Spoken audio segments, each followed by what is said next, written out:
My personal philosophy is to make a difference, and that means in the workplace to the people I work with, or for the shareholders, or for taxpayers. And if you can do that and have some fun along the way, then life's pretty good. To make a difference to the City of Melbourne in the CEO role for 5 years in the early 1990s stands out for me because it was a renovator's opportunity. It was a great opportunity to make some significant changes for this great city, and I think it will always be at least one of the highlights.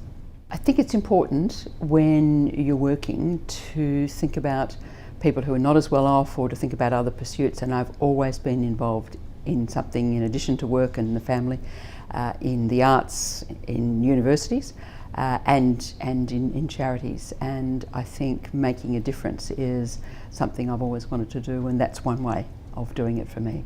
I think in 2013 women still face many of the same challenges that I did at the beginning of my career, and I think if you and I had been talking 30-something years ago, then I would not have thought that we would still be facing those same issues. There's not really enough women in senior management or on boards.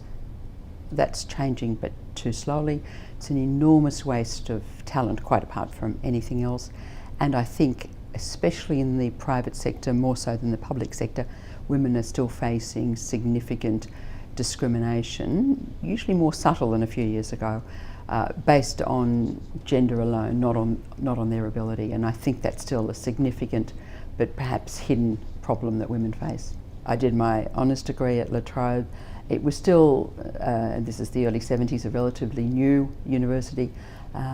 Great time to be at university pre-HECS, and I remember the debates, the calibre of the people who taught me, and just the physical space that was La Trobe University.